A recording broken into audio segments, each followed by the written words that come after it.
Breaking tonight, Fox News has just confirmed that while the president was promising you could keep your health care plan, the White House has known for almost 3 years, if not more, that that promise would not hold for millions of Americans. And we have evidence. Good evening, everyone. I'm Megyn Kelly. Americans heard this president say it over and over. If you like your doctor, if you like your plan, you can keep them under Obamacare. But many had doubts.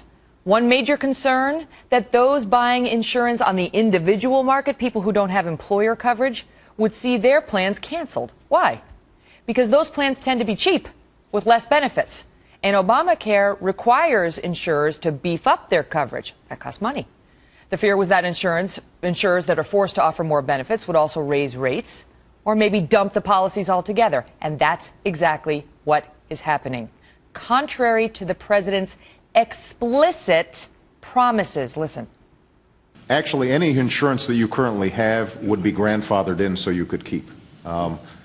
And so you could decide not to get in the exchange the better plan. I could keep my Acme insurance, just a high deductible catastrophic plan. I would not be required to get the better one. But that's not what's happening at all. Exactly what he said would not happen is happening. You are required to get rid of your Acme plan. And you are required to buy one on the exchange, and it is costing Americans more. So far, nearly 1 million policies have been canceled. Over 10 million more could end very soon. We're talking maybe 14 million. And with the American people now demanding answers, you can keep your plan, period, today turned into maybe, for most, for the majority. Well, some can, et cetera, et cetera, et cetera. Here is former White House senior advisor David Axelrod earlier, and then some follow-up from our own Ed Henry. Most people are going to keep their own plan, Senator, and you know that. The majority of people in this country, the vast majority of people in this country, are keeping their plan. This morning, David Axelrod was pressed on that point and said the majority, the vast majority, will get to keep their plans. He no longer works at the White House. From that podium, will you admit that when the president said, if you have a plan, you'll get to keep it, that was not true? Well, let's be clear. What the president said and what everybody said all along is that there are going to be changes brought about by the Affordable Care Act that create minimum standards of coverage. Right. And then he also said that if you like your plan, you could keep it, period. And tonight we have dug up an IRS form from 2010 that shows that this administration knew that over 10 million Americans would not keep their plan, could not keep their doctor, and yet the president went out as recently as 2012 and said, if you like your plan, you could keep it. Meantime, there is a regulation, an IRS regulation that was pushed by HHS, Human Services, that estimated that tens of millions were going to get dumped.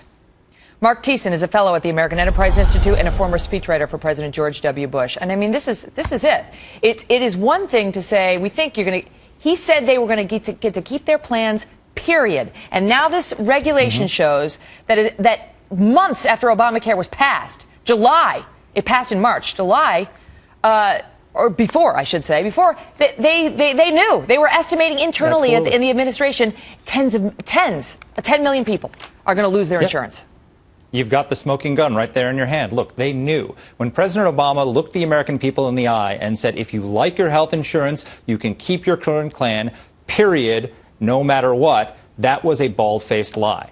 And he intended, and in fact, I think that they intended for these people to lose their health insurance. And the reason for that is, I mean, and as you pointed out, it's going to be up to 14 million people. Why would they want those people to lose their health insurance? Because they need those people to move into the exchanges to subsidize the poor people. See, the individual mandate is the most lucrative part. The individual market is the most lucrative part of the segment of the health insurance industry because those people don't use a lot of services and they're generally healthy.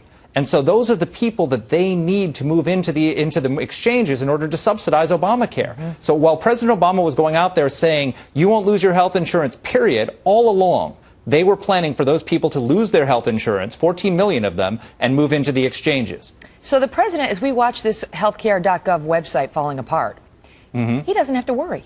Because even though the young people aren't signing up right now, because the website is a mess, he knows that they're being canceled, that millions of Americans are being canceled and will have no choice but to sit on that website for hours and days on end eventually, because he knows, as we all know now, that millions of Americans are going to get canceled. But there's the rub. They didn't anticipate the failure of the website. And so what the problem is now if you're one of these 14 million or so people who are losing their current health insurance, you're stuck with two options. One is to pay these exorbitant new premiums that you can't afford because they're raising your insurance rates between 99 and 400%. Or go into the exchanges, except because the website doesn't work, you can't get into the exchanges. And so what's going to happen is, what the unanticipated consequence of this is they're pushing all these millions of people out of their health care that they liked into Obamacare, except the people can't get into Obamacare. So on January 1, you're going to have potentially millions of people who once had health care and no longer had it because of Obamacare. Mm-hmm. In that soundbite we played, you had Senator Jon Kyl specifically asking the president, what about the individual insurance market? Yeah. What about people who have their plans there? You're raising the requirements. That's going to cost more. People are going to get canceled. And there you heard the president specifically speak to this issue, saying it's not true. You can keep your Acme plan if you like your Acme plan. That is not true. Mark, thank you. Thank you, Megan.